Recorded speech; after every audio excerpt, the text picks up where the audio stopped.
हमने दे दिया कि आप लोग रख लीजिए, उन लोग भी खुश साइकिल है। लीजिएगा कि नहीं लीजिएगा? साइकिल क्या करें, अगर आपको चाहिए तो ले लीजिए।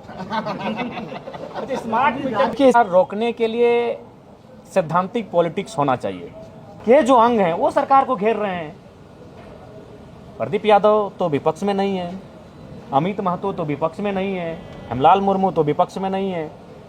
सरकार के जो दल के नेता हैं वो करप्शन के मामले में, प्रशासन पर निरंकुशता के मामले में सरकार को घेर रहे हैं। तो इसे स्पष्ट मानना ही चाहिए। आज हम कैसे नहीं बोलेंगे सर? आप हमारा नंबर नहीं है, सरकार को उत्तर कैसे आएगा? बोलिए नहीं बोलेंगे तो अगर आप नहीं देंगे तो नहीं बोलेंगे, लेकिन ये गलत है ना। जोहार पब्लिक एक्शन न्यूज में आप सभी को स्वागत है। हम लोग आज जयराम के बारे में बात करेंगे, क्योंकि जयराम जब से विधानसभा में प्रवेश किया है सवालों पे सवाल करते जा रहे हैं। क्या जयराम आपको कैसा लगता है, ये आप कमेंट कर सकते हैं हमें। और सबसे पहली बात है कि जयराम जिस प्रकार से सवाल कर रहे हैं इस पे, यानी कि विधानसभा अध्यक्ष ने कहा कि जयराम मातो जी आपको समय खत्म हो गया है, आप इतना ही बात कीजिए। तो जयराम मातो ने कहा कि सर मेरा ये सब जरूरी बातें हैं, इसको हमको रखना जरूरी है। कहा कि जयराम मातो ने जिस लहजे में और जिस अंदाज में विधानसभा अध्यक्ष को बोले कि ये सारे सवाल हम आपको सर करेंगे और करना चाहते हैं, तो इस पे जयराम मातो को कहा गया कि आपका समय खत्म हो गया, प्रत्येक लोगों को इतना इतना समय दिया गया है। तो निश्चित सी बात है कि जयराम मातो फिर भी विधानसभा अध्यक्ष को बोला कि नहीं सर हमको बोलने दिया जाए। तो एक रिक्वेस्ट है, और जयराम मातो ने एक धमाकेदार रूप से यानी कि विधानसभा अध्यक्ष को बोला कि हमको समय दिया जाए। और उन्होंने जयराम मातो ने बोला कि निजी क्षेत्र में झारखंड के लोग कितने नौकरी करते हैं और अस्थायी क्षेत्र में कितने नौकरी करते हैं। इसमें हम लोग को जयराम ने कागज यानी प्रमाण पत्र के साथ साथ बोला कि निजी क्षेत्र में झारखंड के लोगों को 75% नौकरी होना चाहिए, यानी कि काम होना चाहिए। उसमें से सिर्फ 21% हमारे झारखंडी लोग यहाँ के कंपनी वगैरह में काम करते हैं, और बाकी जो कंपनी के मतलब काम जो करते हैं उसको सारे बाहर के लोग हैं, यानी कि यूपी बिहार के लोग हैं।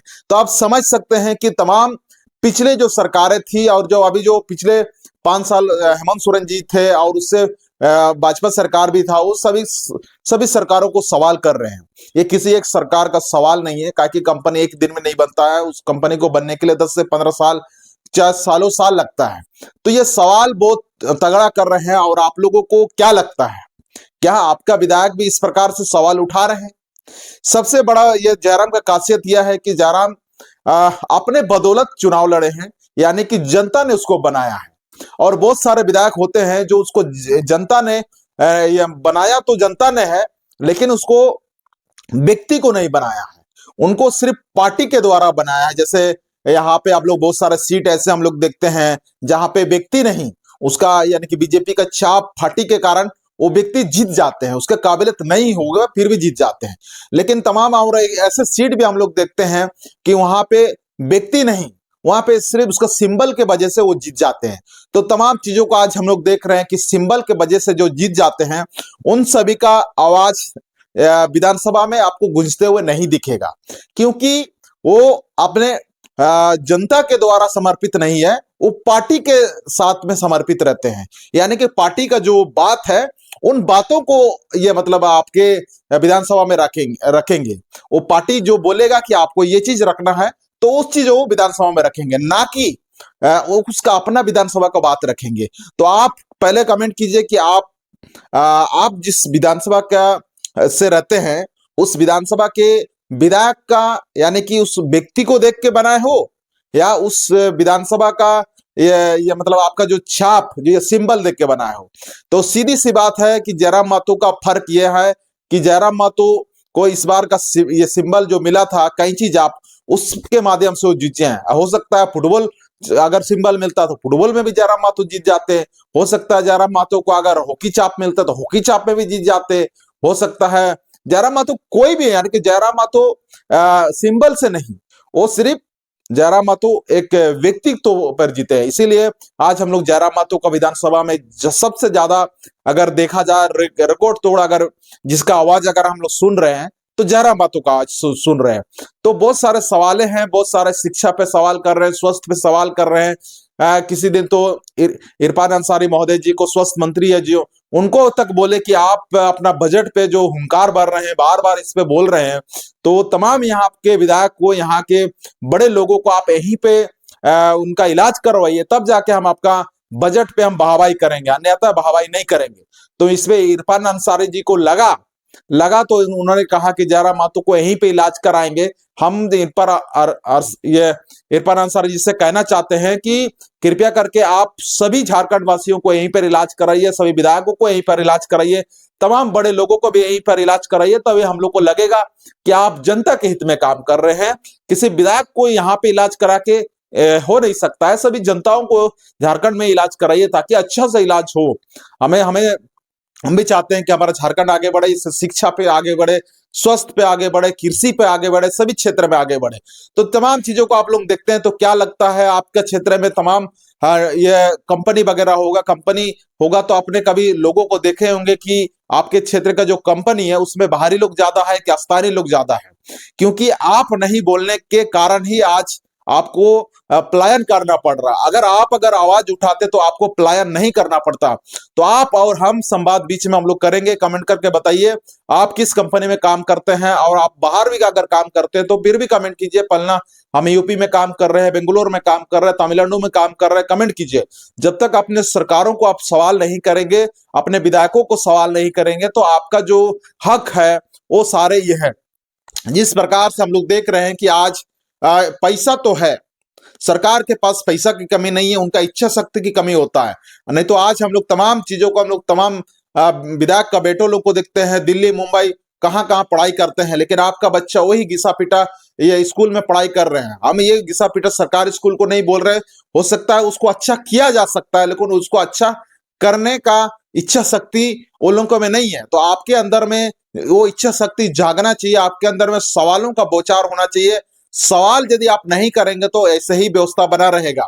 हर 5 साल में आपको मौका दिया जाता है, जो आप वोट देने का अधिकार, उस वोट देने का अधिकार के साथ साथ में आपको सवाल करने का भी अधिकार दिया गया है। तो उस सवाल करने का अधिकार को आपको इस्तेमाल करना पड़ेगा, तभी जाकर के आप अपना शिक्षा, स्वास्थ्य, कृषि, अन्य सभी सुविधाओं को आप अपना क्षेत्र में ये करा सकते हैं, और आप पलायन नहीं हो सकते हैं, और यहाँ का हासा बासा से लेके सारा कुछ आप यहाँ पे संरक्षण कर सकते हैं। और आप वो सारा चीज को अगर आप संरक्षण करेंगे तो आप जीवित रहेंगे, आपका समुदाय जीवित रहेगा, आपका लोग जीवित रहेंगे, तमाम चीजों से आप लेस रहेंगे, और तमाम चीजों को आपका बहुत आगे बढ़ने का एक सुनहरा अवसर आपको प्राप्त होंगे। अन्यथा अगर सरकार से आप सवाल नहीं करेंगे, संवाद नहीं करेंगे, तो निश्चित ही आपका लोग पलायन होंगे, आपका उसमें संस्कृति खत्म होगा, बहुत सारी चीजें खत्म होने वाला है। तो उम्मीद करते हैं कि ये जो जयराम मातो का हम लोग जो बात कर रहे हैं, हर चीज में सवाल कर रहे हैं, क्या आपका विधायक को आप इस प्रकार का मुद्दे लिख के नहीं दे रहे हैं कि वो अपना विधानसभा में रख पाए? और जयराम मातो का हम लोग देखते हैं कि अगर जो बात विधानसभा में वो पूरा नहीं करते हैं, वो विधानसभा के बाहर एक प्रेस कॉन्फ्रेंस ये जगह है, उसमें वो करते हैं, उससे वो अपना पूरी बातों को बताते हैं कि हमने सोच रहा था कि ये बोलने का, लेकिन ये हमको समय नहीं मिला तो हम ये बाहर में बोल रहे हैं। तो क्या आपका विधायक कभी बाहर में प्रेस कॉन्फ्रेंस कर रहे हैं? क्या आपका विधानसभा में अगर नहीं कर रहे तो आपका विधानसभा क्षेत्र के अंदर में कर रहे हैं? चाहे आप विधानसभा जाने से पहले क्या आपको राय मांग रहे हैं? विभिन्न प्रकार का बातें आप लोगों के पास गूंज रही है। तो जनता अगर ये नामूर्ख है, यानी कि मूर्ख रहेंगे, तो निश्चित ही है। हम लोग को कभी कभी लगता है कि जनता आप ही लोग मूर्ख है, इसीलिए आज तक विकास नहीं हो पाया है। तो बहुत सारा चीज है, परिसीमन से लोग अभी डगमगा रहे हैं। जिस प्रकार से केंद्र सरकार बोल रहे कि परिसीमन होना चाहिए, और हमारे कुछ लोग बोल रहे कि परिसीमन नहीं होना चाहिए, लेकिन आज इस दौड़ में, परिसीमन के दौड़ में भी हम लोग कहीं ना कहीं पीछे हैं, क्योंकि लोग आगे बढ़ रहे हैं और हम लोग पीछे हैं। अगर हम लोग पीछे रह जाएंगे तो परिसीमन अगर हो जाता है तो निश्चित ही आदिवासी तिरर बिरर हो जाएंगे, आदिवासी मूलवासी तिरर बिरर हो जाएंगे। तो एक जगह से आवाज भी आया है कि परिसीमन को 2050 तक टाला जाए, लेकिन अभी टाला जाता है कि नहीं, इस पे भी हम लोग देखेंगे आने वाला दिनों में। तो आप लोगों को परिसीमन से क्या होने वाला है और परिसीमन का क्या होगा, हो सकता है विभिन्न बातें हम लोग आगे वीडियो में करेंगे, लेकिन विभिन्न मुद्दे पे हम लोग अच्छा से बात करेंगे। उम्मीद करते हैं कि आप लोग चैनल को सब्सक्राइब करके रखिए। चैनल को सब्सक्राइब अगर करेंगे तो आप और हम साथी आपको मिलके काम करेंगे। बड़े मीडिया को तो लोग बहुत सब्सक्राइब करते हैं, लेकिन हमारे छोटे मीडिया लोगों को भी आपका जो क्षेत्र का आवाज को हम ही लोग उठाते हैं, तो हम लोग के साथ आप लोग को चलना होगा। आपका सब्सक्राइब हमको ताकत देता है, इसीलिए उम्मीद करते हैं कि सब्सक्राइब करके आगे बढ़ते रहिए। और तमाम जो न्यूज़ ऐसे हैं, तमाम जो मुद्दे पर हम आपको सरकार तक पहुंचाने का काम करेंगे। इसी के साथ पब्लिक एक्शन में जो बने रहने के लिए आप सभी को धन्यवाद। जोहार। सरकार की असीम संभावनाएं हैं, बस नियत, नीति और नेतृत्व साफ सुथरा होना चाहिए। महोदय, सरकार ने निजी क्षेत्रों में 75% आरक्षण का नियम बनाया था, परंतु अभी हाईकोर्ट ने उसे रोक लगा दिया है। मगर हाईकोर्ट के रोक लगने से पहले, उससे पहले भी जो 75% निजी क्षेत्रों में आरक्षण का मामला है, उसकी धज्जियां उड़ाई गई। अध्यक्ष महोदय, मैं एक मामला संज्ञान में दूंगा। मैंने श्रम एवं नियोजन विभाग से एक प्रश्न किया था कि क्या राज्य में निजी उद्योगों में स्थानीय लोगों से ज्यादा बाहर के लोग नौकरी कर रहे हैं? सरकार के उत्तर है अध्यक्ष महोदय, विभाग द्वारा एक झार नियोजन पोर्टल विकसित किया गया है, जिस पर 7,473 नियोजक निबंधित हैं, जिसके पेरोल पे 2,46,473 कर्मी नामित हैं, जिसमें 53,423 कर्मी ही स्थानीय है। मात्र 53,423 कर्मी, यानी 21%। घोर शर्मनाक अध्यक्ष महोदय। इस विषय पर विद्वान अधिवक्ताओं की सलाह ली जाए। महोदय थोड़ा कंक्लूड कर रहे हैं। हो गया अध्यक्ष महोदय। जयराम जी हो गया। अब आज सरकार का उत्तर समय होना है। हम लोग 10 बजे बैठे हैं। माननीय सदस्य हमने नंबर लेके सरकार का उत्तर है। गजब हालत। पटेल अरे इन लोग बीच में खड़ा होकर कुछ बोले, समझाना। हम लास्ट में खड़ा हुए हैं। मेरा नंबर है। पहले सिस्टम जान लीजिए जयराम जी, सबको समय आवंटित किया गया है। तो सुन लीजिए पहले, जैसे कि झारखंड मुक्ति मोर्चा को 36 मिनट, भारतीय जनता पार्टी को 23 मिनट, राष्ट्रीय कांग्रेस को 16 मिनट, राष्ट्रीय जनता दल को 4 minute, communist party of Marxist and Leninist को 2 मिनट, आजसू पार्टी को 1 मिनट, जनता दल यूनाइटेड को 1 मिनट, लोक जनशक्ति पार्टी को 1 मिनट और आपको झारखंड लोकतांत्रिक क्रांतिकारी मोर्चा को 1 मिनट। तो आप बोलिए, 1 मिनट बोलिए। आपको हम यही आग्रह किए कि महोदय, अगर आपकी इच्छा हो तो हम नहीं बोलेंगे, लेकिन गलत हुआ कि नहीं बताइए। आपका समय ऑलरेडी अलॉटेड है। हम टोके तब मौका दिया गया। आप सरकार से उत्तर मांग रहे थे। नहीं महोदय, अगर नहीं इच्छा तो नहीं बोलेंगे। ऐसा नहीं है, ये आपका अधिकार है जयराम जी। आप बोलिए अपना।